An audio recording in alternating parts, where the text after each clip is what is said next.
Shalom with Frenzy, welcome back to our online service kali ini. Akhirnya hari Sabtu jam 5 kita akan mulai ibadah online service with Frenzy kali ini. Dan aku mau ngasih tahu buat kalian semuanya, topik firman Tuhan hari ini adalah For a While yang nanti akan disampaikan oleh Ko Benedict. So pasti kalian sudah antusias dan semangat ya. Kira-kira topik firman Tuhan For a While ini gimana sih, ya kan? Oke, aku juga mengingatkan kalian semua, jangan lupa untuk siapkan note atau catatan supaya kalian bisa mengingat semua materi yang diberikan pada hari ini. Dan jangan lupa untuk matikan notifikasi HP kalian supaya kalian tidak terdistract selama berjalannya online service kali ini. Oke, sebelum kita mulai, mari kita berdoa. Mengucap syukur Bapa atas kasih-Mu kalau hari ini kami akan mulai ibadah online service kali ini. Engkau berkati ibadah kami dari awal dengan akhirnya. Kami taruh ibadah kami ya Bapa hanya dalam tangan kasih-Mu, hanya di dalam nama Tuhan Yesus. Haleluya, amin. Selamat beribadah.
Kami mengucap syukur ya Bapa atas berkat-Mu yang Kau berikan buat kami, para Friendship Members, sehingga pada saat ini kami bisa berjumpa kembali dalam online service kami pada hari ini. Kami percaya media bukanlah masalah, yang penting adalah hati kami ketika kami beribadah. Biarkan kami rindu, lapar dan haus untuk menerima kebenaran firman-Mu, untuk mendengarkan pengajaran yang daripada-Mu.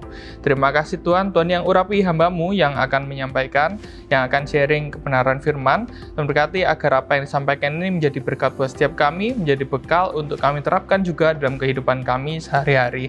Terima kasih, berkati juga buat para members, para kami yang sedang menonton ibadah ini.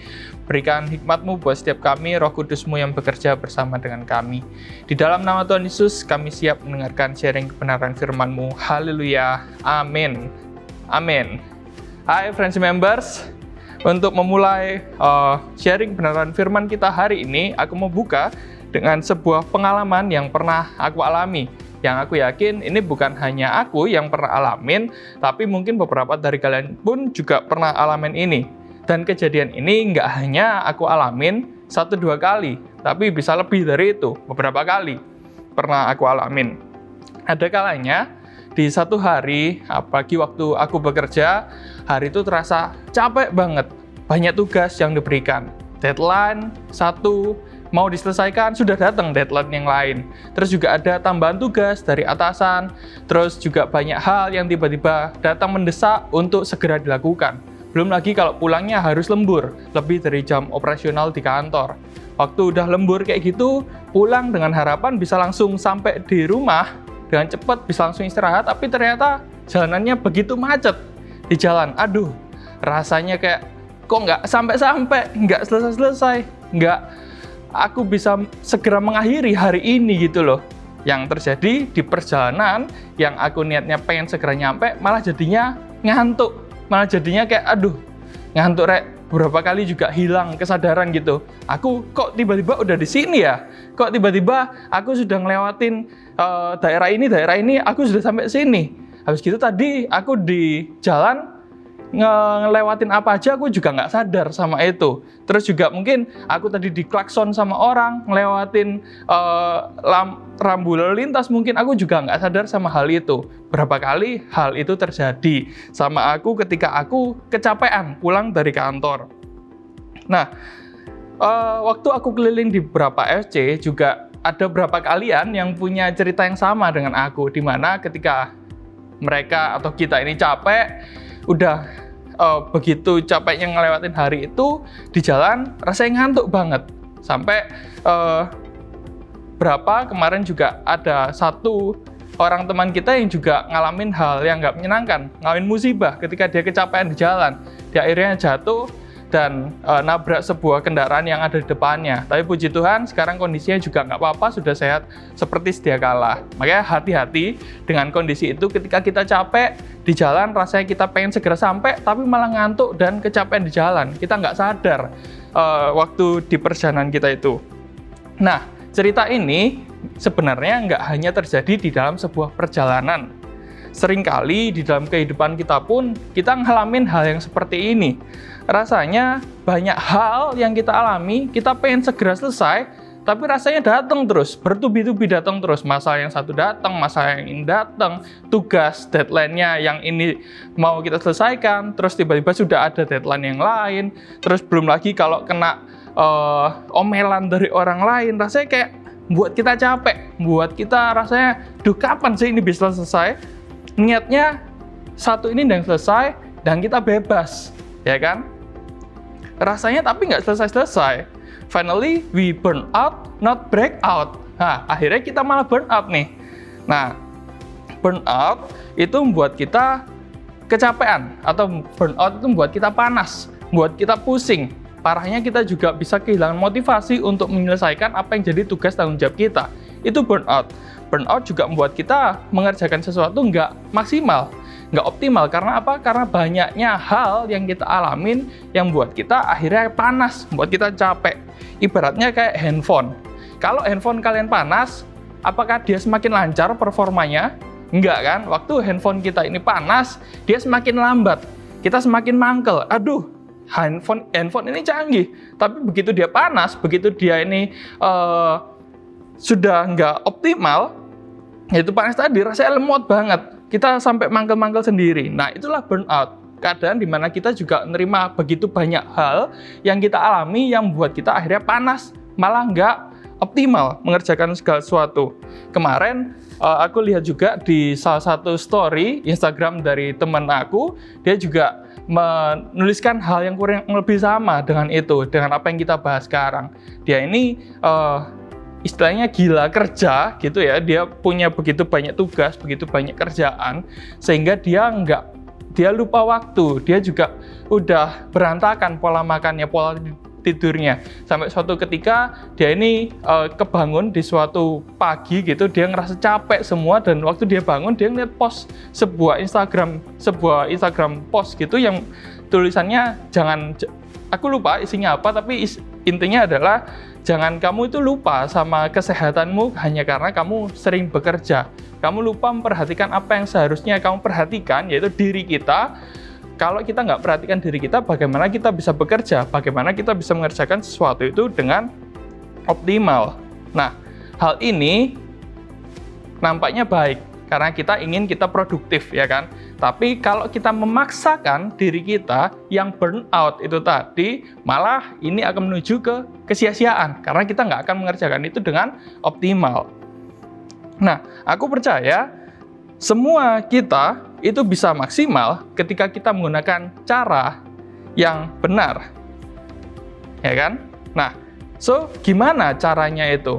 Aku mau berbagi satu hal dengan kalian saat ini tentang bagaimana cara kita bisa menghasilkan hasil yang optimal meskipun kita burn out. Kita lihat di Mazmur 3 ayat 1-9. Mazmur 3 ayat 1-9. Ini adalah salah satu cara yang dituliskan di dalam Alkitab untuk menghadapi berbagai tekanan yang sedang kita hadapi. Mazmur 3 ayat 1-9 ini kisah ketika Daud lari dari anaknya Absalom. Mazmur Daud, ketika ia lari dari Absalom, anaknya, "Ya Tuhan, betapa banyaknya lawanku. Banyak orang yang bangkit menyerang aku. Banyak orang yang berkata tentang aku. Baginya tidak ada pertolongan daripada Allah."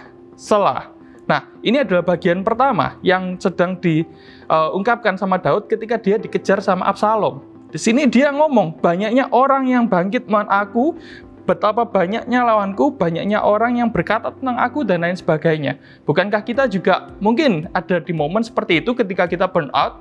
Banyaknya tugas yang aku hadapi, banyaknya tanggungan yang sedang aku tanggung, banyaknya beban yang sedang menimpa aku, banyaknya masalah, banyaknya perkataan yang nggak enak dari orang lain tentang aku, banyaknya orang yang bully aku, banyaknya orang yang ngomongin aku di belakang. Banyaknya yang membuat kita ngeluh. Kita sadar kayak, aduh kok nggak selesai-selesai ya, banyak ya tekanan yang aku alamin, seperti itu. Sampai akhirnya di paragraf ini selesai diakhiri dengan kata selah atau jeda, atau kita berhenti sejenak. Anehnya setelah Daud mengambil jeda itu, di ayat yang selanjutnya dikatakan gini, "Tetapi Engkau, Tuhan, adalah perisai yang melindungi aku. Engkaulah kemuliaanku dan yang mengangkat kepalaku. Dengan nyaring aku berseru kepada Tuhan, dan Ia menjawab aku dari gunungnya yang kudus." Selah yang kedua, selah lagi, ya kan? Nah, tadi kita lihat di yang paragraf yang pertama sebelum selah, situ dikatakan betapa banyaknya hal yang sedang menimpa Daud. Betapa tegangnya yang dia rasakan ketika dia dikejar sama anaknya. Tapi ketika dia mengambil selah, dia mengambil jeda, dia berhenti sejenak, dia akhirnya bisa melihat, meskipun begitu banyaknya permasalahannya, tapi ada Tuhan yang jadi sumber pertolongannya. Engkaulah kemuliaanku yang mengangkat kepalaku. Dengan nyaring, dia bisa berseru sama Tuhan. Ini adalah suatu perubahan dari awalnya yang dia mengeluh, tapi setelah dia mengambil selah, dia mengambil jeda itu, dia akhirnya bisa mengakui, dia bisa mengingat kembali kalau Tuhan itu adalah sumber kemuliaannya, sumber pertolongannya. Nah, setelah selah yang kedua, aku bacakan yang selanjutnya. Ini adalah action yang bisa dilakukan sama si Daud. "Aku membaringkan diri lalu tidur. Aku bangun sebab Tuhan menopang aku. Aku tidak takut kepada puluhan ribu orang yang siap mengepung aku. Bangkitlah Tuhan, tolonglah aku ya Allahku, ya Engkau telah memukul rahang semua musuhku dan mematahkan gigi orang-orang fasik.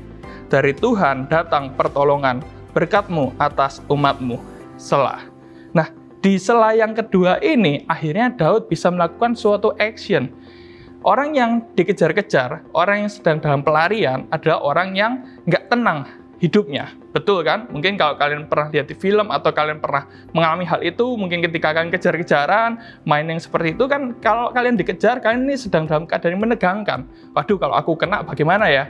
Keadaannya nggak tenang. Tapi ketika dia mengambil selah lagi, mengambil jeda lagi, mengambil istirahat sejenak lagi, akhirnya Daud bisa melakukan apa yang selama ini yang nggak bisa dia lakukan waktu dia dikejar itu. Dia bisa tidur, dia bisa membaringkan diri, dia bisa menenangkan diri. Ini momen dimana Daud akhirnya bisa mengingat lagi, oh enak ya ternyata tenang itu, oh enak ya aku bisa tidur itu. Karena apa di sini dikatakan? Karena Tuhan yang menopang Daud.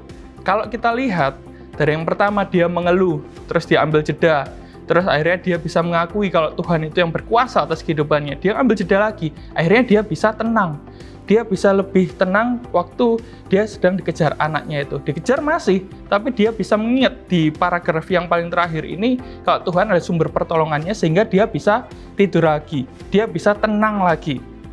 Nah, tekanan di tengah perjalanan menggapai tujuan ini nggak bisa dihindari. Kayak Daud. Daud pengen segera ini selesai. Di sini Daud pengen bebas dari kejaran yang dia alami. Mungkin dia juga udah lupa rasanya tenang itu seperti apa, tapi karena dia mengingat kebaikan Tuhan setelah dia mengambil jeda itu tadi, mengambil selah itu tadi, mengambil istirahat sejenak itu tadi, dia bisa mengembalikan dirinya seperti yang sebelumnya. Nah, yang bisa kita lakukan ketika di tengah burnout kita ini tadi, di tengah tekanan, di tengah banyaknya masalah yang sedang kita hadapi adalah berhenti sejenak. Sama seperti apa yang sudah kita baca barusan. Kita berhenti sejenak, kita tarik nafas, kemudian kita bisa melanjutkan lagi apa yang jadi tujuan kita itu tadi. Kembali ke pengalamanku awal tadi, waktu aku ngantuk di jalan, waktu aku capek di jalan, apa yang aku lakukan? Aku menepi sejenak, aku berhenti sekitar 30 detik mungkin atau 1 menit sampai 5 menit seperti itu, aku menenangkan diri untuk aku bisa menyegarkan lagi diriku. Atau aku juga bisa mampir ke minimarket untuk beli kopi atau roti. Ketika aku udah merasa lebih segar kembali, aku akhirnya melanjutkan perjalananku pulang itu tadi. Mungkin kalian juga ada yang mengalami hal yang seperti itu. Ini adalah ilustrasi yang paling menggambarkannya. Nah, kadang yang kita butuhkan di tengah situasi, di tengah tekanan yang kita hadapi adalah berhenti sejenak. Escape for a while. Kita bisa menenangkan diri di saat kita escape itu tadi. Di saat kita tenang itu tadi. Di saat kita mengambil jeda itu tadi. Nah, kalau kita sedang menghadapi tekanan, stres, masalah yang datang bertubi-tubi, tugas yang tiada akhir, cobalah buat kita ini berhenti sejenak. Kalau tugasmu banyak, cobalah ambil waktu buat refreshing. Kamu bisa jalan-jalan, kamu bisa hanya sekedar main game mungkin, nonton film yang kamu suka. Itu adalah salah satu cara untuk kamu bisa menenangkan pikiranmu lagi. Kalau kamu begitu banyaknya tuntutan di kerjaan, cobalah kamu ambil cuti dari pekerjaanmu itu. Dan kalau kamu merasa masalahmu begitu banyak, coba diem, coba renungkan kebaikan Tuhan, pertolongan Tuhan yang pernah kamu alami sebelumnya. Ini adalah hal-hal yang mungkin bisa kita lakukan. Nah, kalian bisa nanti ceritakan di FC kalian masing-masing juga mengenai hal ini. Yang jelas, setiap kita pasti mengalami tekanan atau hal-hal atau beban itu tadi yang berbeda satu dan yang lain. Dan metodenya atau apa yang kita lakukan di waktu kita diam itu juga bisa berbeda-beda. Tergantung dari masing-masing kita. Kan nanti bisa sharingkan itu di komunitas kalian masing-masing. Nah, aku juga mau sampaikan juga di momen ini, manfaat istirahat sejenak atau escape for a while tadi apa sih manfaatnya? Yang pertama adalah refresh. Nah, refresh pikiran kita yang penuh itu jadi teralihkan, ya kan? Banyak cara yang bisa kita lakukan untuk menyegarkan tubuh, jiwa, dan roh kita. Yang capek itu bisa ketiga bagian ini. Tubuh kita capek ketika kita mungkin habis bekerja fisik, habis angkat galon mungkin kayak gitu, angkat jemuran, angkat-angkat yang lain, itu capek secara fisik. Kalau yang jiwa, kalian tertekan, kalian stres, mungkin kesehatan mental kalian yang sedang nggak bagus, itu yang membuat jiwa kita nggak sehat juga, buat jiwa kita tertekan. Dan roh kita juga sama, dia nggak ngadepin apa yang dihadapin itu secara fisik, tapi menghadapi pilihan-pilihan kita. Dia memutuskan apa yang harus kita lakukan, kita melawan segala sesuatu yang buruk, segala keinginan, segala tindakan yang akan kita lakukan yang nggak berkenan di hadapan Tuhan. Itu yang kecapean yang dialami oleh roh kita. Nah, tubuh seperti aku yang tadi sempat bilang tadi, kalian bisa refresh sejenak. Kalau kalian capek, kalian bisa istirahat, kalian bisa tidur. Kalian bisa mungkin kalau sudah gerah kayak gitu kan paling enak tuh mandi ya kan. Kita bisa seger lagi. Itu cara buat menyegarkan tubuh kita. Kalau jiwa kalian juga bisa ambil me time. Kalian benar-benar me time, kalian nggak terganggu sama apapun, nggak lihat sosial media, karena sosial media juga bisa jadi salah satu faktor membuat jiwa kita ini nggak sehat, seperti itu.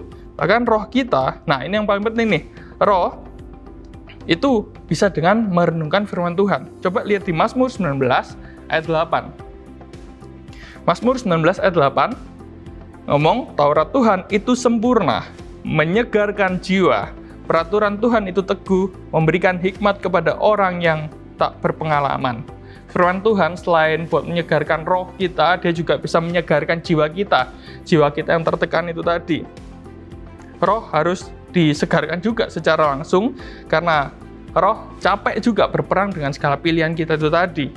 Nah, ambillah waktu sejenak untuk menyegarkan tubuh, jiwa, dan roh kita, biar kita bisa semangat lagi, biar kita bisa melakukan apa yang jadi tugas tanggung jawab kita sebelumnya. Tubuh, jiwa, dan roh kita perlu kita segarkan. Yang kedua, manfaat dari ambil waktu ini adalah recharge. Recharge ini bicara tentang memulihkan tenaga dan menambah kekuatan kita, ya kan? Handphone yang panas yang tadi aku sampaikan di awal, ketika dia panas, mungkin kita hanya perlu waktu untuk mendiamkan dia sejenak. Kita jangan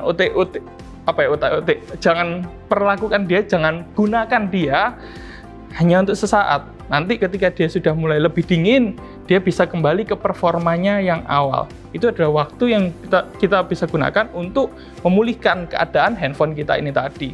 Begitu juga ketika kita charge handphone, akan lebih optimal yang mana? Ketika kita ini charge handphone, kita tetap gunakan untuk sosial media, untuk bermain game, untuk foto, dan lain sebagainya, atau kita biarkan dia. Kita taruh, kita nggak apa-apakan, biarkan dia mengisi dayanya ini supaya dia bisa segera full, segera bisa ke performanya yang awal. Lebih baik untuk didiamkan, ya kan? Lebih baik kita jangan gunakan ketika dia sedang di-charge.